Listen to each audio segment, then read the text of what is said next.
प्राचीन भारत में जब भगवान गौतम बुद्ध अपने शिष्यों के साथ घूमते हुए धर्म का प्रचार कर रहे थे, तब एक दिन वे एक छोटे से गांव में पहुंचे।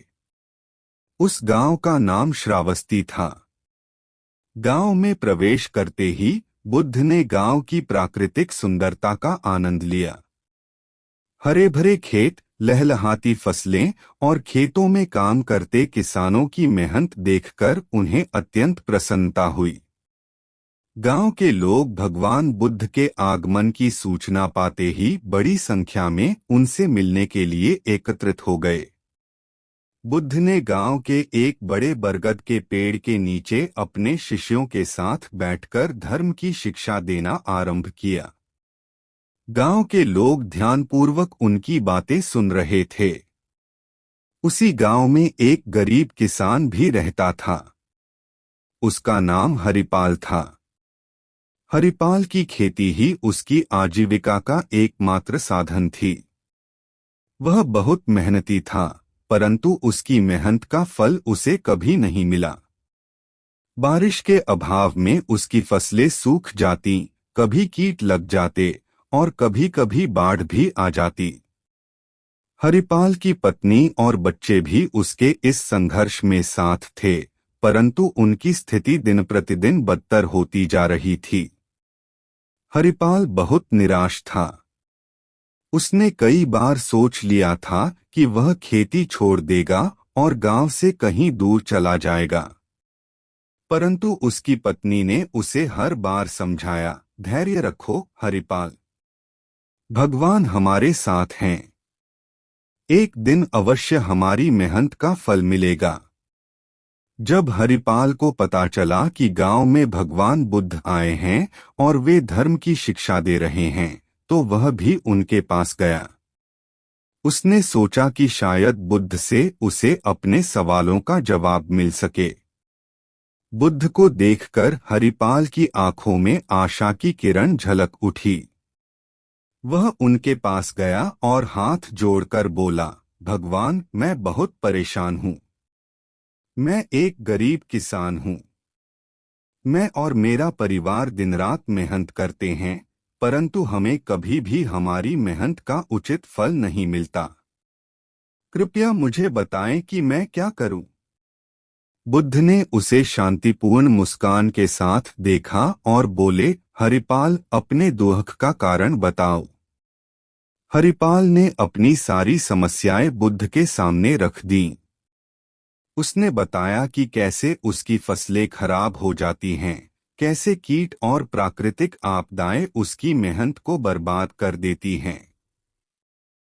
उसकी आंखों में आंसू भर आए। बुद्ध ने ध्यानपूर्वक उसकी बातें सुनी और फिर बोले, हरिपाल, यह संसार दुख और सुख का मिश्रण है। कोई भी इस संसार में बिना संघर्ष के नहीं जी सकता।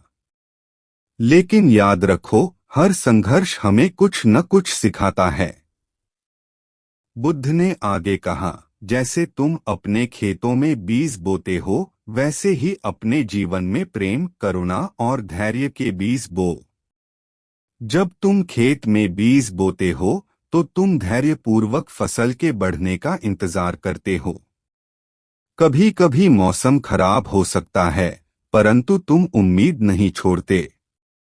इसी प्रकार जीवन में भी धैर्य और उम्मीद को मत छोड़ो। हरिपाल ने बुद्ध की बातें सुनी और कहा, लेकिन भगवान, मेरी मेहनत का फल क्यों नहीं मिलता? क्या यह सब व्यर्थ है? बुद्ध ने मुस्कुराते हुए उत्तर दिया, हरिपाल, तुम्हारी मेहनत कभी व्यर्थ नहीं जाती। तुम जो बीज बोते हो वह धरती में दब जाता है, परंतु एक दिन वह अंकुरित होकर पौधा बनता है। उसी प्रकार तुम्हारी मेहनत का फल भी अवश्य मिलेगा। धैर्य रखो और अपने कर्म करते रहो। कर्म ही जीवन का सबसे बड़ा धर्म है। हरिपाल ने बुद्ध की बातें ध्यानपूर्वक सुनी और उनके शब्दों में छिपे गहरे अर्थ को समझा।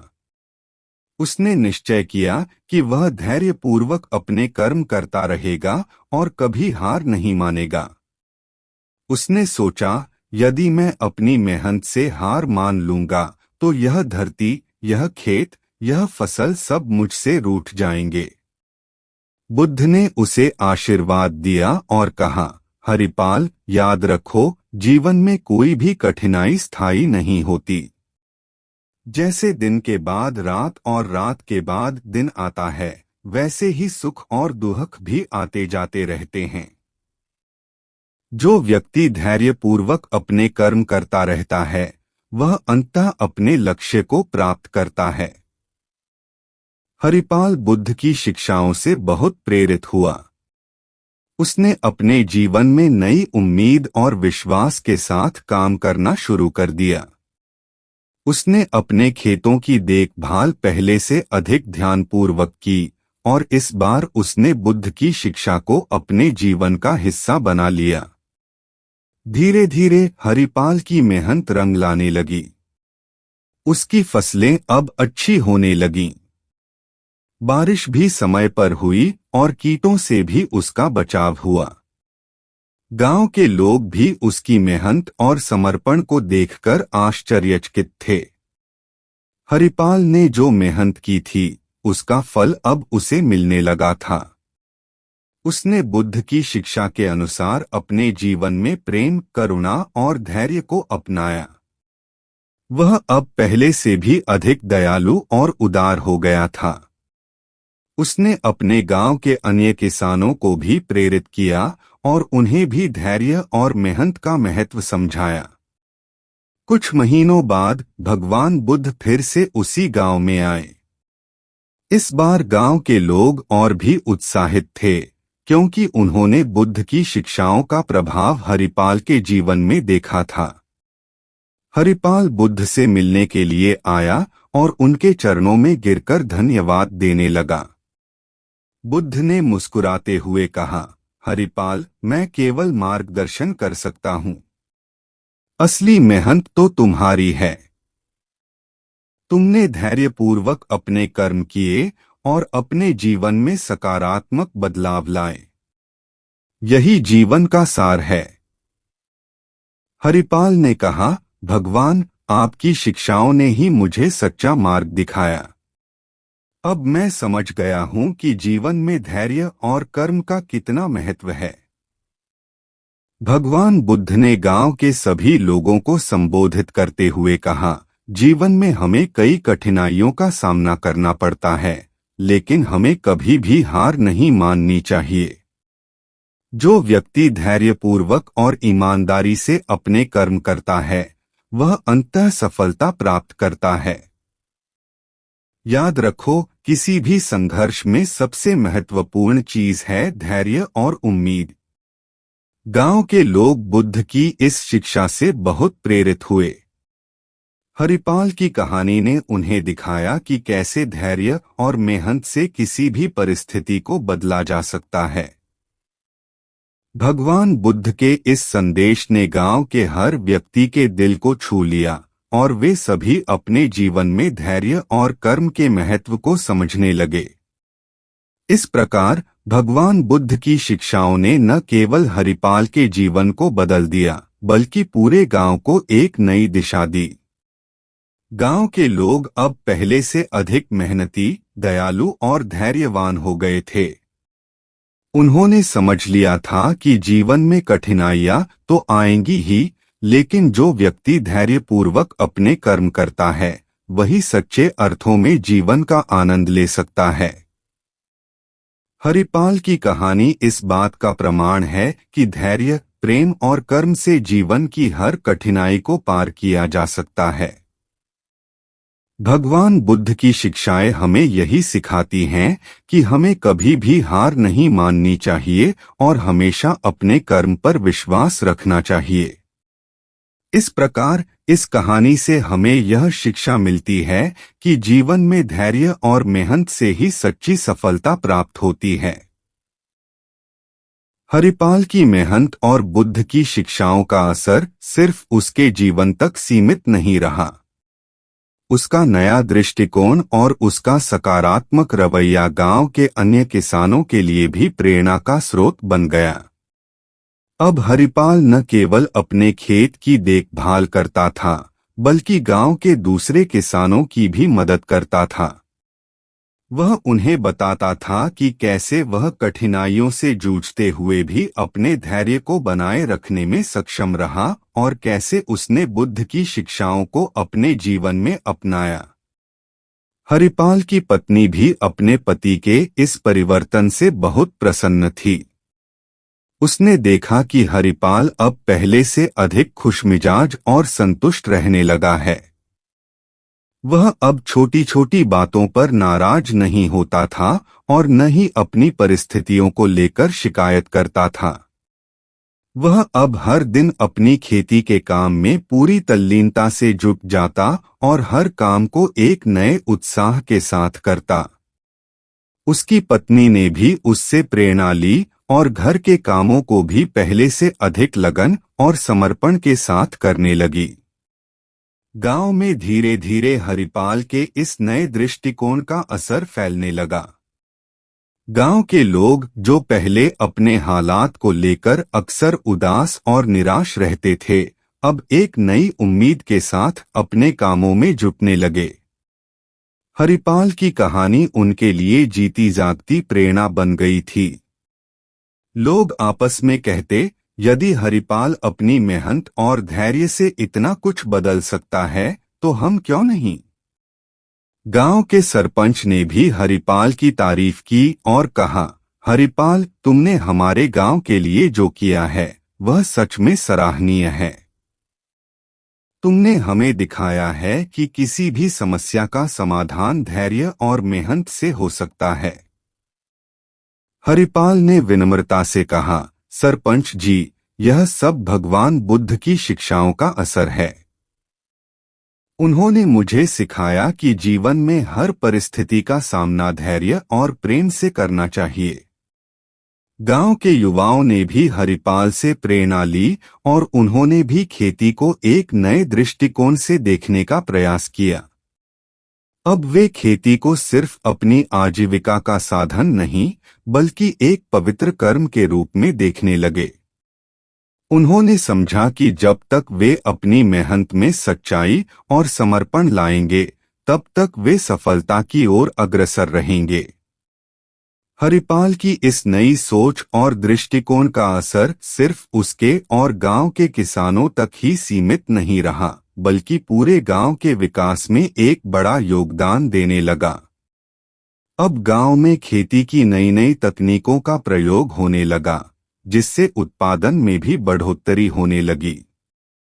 गांव के लोग मिलजुल कर काम करने लगे और एक दूसरे की मदद करने लगे। धीरे धीरे गांव में समृद्धि आने लगी और लोग पहले से अधिक खुशहाल और संतुष्ट दिखाई देने लगे। गांव के बच्चों ने भी अपने माता पिता को मेहनत करते देख उनसे प्रेरणा ली। वे भी पढ़ाई में अधिक मन लगाने लगे और खेलकूद में भी पहले से अधिक सक्रिय हो गए। गांव की महिलाएं भी अपने घर के कामों को और भी उत्साह से करने लगीं। उन्होंने भी हरिपाल की पत्नी से प्रेरणा ली और अपने घर परिवार के साथ साथ गांव के विकास में भी अपना योगदान देने लगीं। कुछ समय बाद जब भगवान बुद्ध एक बार फिर से उस गांव में आए, तो गांव के लोग बहुत प्रसन्न हुए।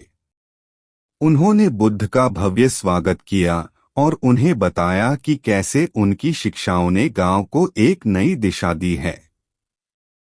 हरिपाल ने बुद्ध के चरणों में गिरकर कहा, भगवान, आपकी कृपा से ही मेरा जीवन और मेरे गांव का जीवन बदल गया है। आपने हमें धैर्य और प्रेम की जो शिक्षा दी थी, उसने हमें नई राह दिखाई है। बुद्ध ने मुस्कुराते हुए कहा, हरिपाल, तुम्हारे और गांव के लोगों के समर्पण और मेहनत ने ही इस परिवर्तन को संभव बनाया है। याद रखो, जीवन में सबसे महत्वपूर्ण चीज है हमारे विचार और हमारा दृष्टिकोण। यदि हम अपने विचारों को शुद्ध और सकारात्मक रखें, तो हम किसी भी परिस्थिति का सामना कर सकते हैं। गांव के लोगों ने बुद्ध की इस बात को मन में बसाया और उन्हें वचन दिया कि वे हमेशा धैर्य और प्रेम के मार्ग पर चलेंगे। उन्होंने समझा कि सच्चा सुख और समृद्धि केवल बाहरी साधनों से नहीं, बल्कि हमारे भीतर की शांति और संतुष्टि से आती है। भगवान बुद्ध के आशीर्वाद और हरिपाल की मेहनत के कारण गांव का भविष्य अब उज्ज्वल दिखने लगा था। गांव के लोग अब पहले से अधिक संगठित और एकजुट थे। वे अब अपनी खेती के साथ साथ गांव के अन्य विकास कार्यों में भी जुट गए थे। उन्होंने स्कूल, चिकित्सालय और अन्य आवश्यक सुविधाओं का निर्माण किया ताकि गांव के हर व्यक्ति को एक बेहतर जीवन मिल सके। हरिपाल अब गांव के लिए एक आदर्श बन चुका था। उसकी कहानी ने न केवल गांव के लोगों को प्रेरित किया, बल्कि आसपास के गांवों में भी उसकी चर्चा होने लगी। लोग उससे मिलने आते और उससे प्रेरणा लेते। हरिपाल ने भी खुले दिल से सभी की मदद की और उन्हें भी बुद्ध की शिक्षाओं का महत्व समझाया। हरिपाल की कहानी हमें यह सिखाती है कि जीवन में कभी भी हार नहीं माननी चाहिए। धैर्य और मेहनत से किसी भी परिस्थिति को बदला जा सकता है। भगवान बुद्ध की शिक्षाएं हमें यह बताती हैं कि सच्ची सफलता केवल बाहरी उपलब्धियों से नहीं, बल्कि हमारे भीतर की शांति और संतुष्टि से मिलती है। जब हम अपने कर्मों को पूरी निष्ठा और समर्पण के साथ करते हैं, तो हमें न केवल बाहरी सफलता मिलती है, बल्कि आंतरिक शांति भी प्राप्त होती है। हरिपाल का जीवन इस बात का जीता जागता उदाहरण है कि जब हम अपनी परिस्थितियों को सकारात्मक दृष्टिकोण से देखते हैं और धैर्यपूर्वक अपने कर्म करते हैं, तो हम किसी भी मुश्किल को पार कर सकते हैं। इसलिए हमें हमेशा अपने जीवन में धैर्य, प्रेम और कर्म को अपनाना चाहिए और कभी भी हार नहीं माननी चाहिए। इस प्रकार भगवान बुद्ध की शिक्षाओं ने न केवल हरिपाल के जीवन को बदल दिया, बल्कि पूरे गांव को एक नई दिशा दी। गांव के लोग अब पहले से अधिक खुशहाल और संतुष्ट थे। उन्होंने समझ लिया था कि जीवन में सच्चा सुख केवल बाहरी साधनों से नहीं, बल्कि हमारे भीतर की शांति और संतुष्टि से आता है। इस कहानी से हमें यह प्रेरणा मिलती है कि जीवन में धैर्य, मेहनत और प्रेम से ही सच्ची सफलता और शांति प्राप्त की जा सकती है। तो दोस्तों, आपको हमारी यह वीडियो कैसी लगी? इसे लाइक और चैनल को सब्सक्राइब करें।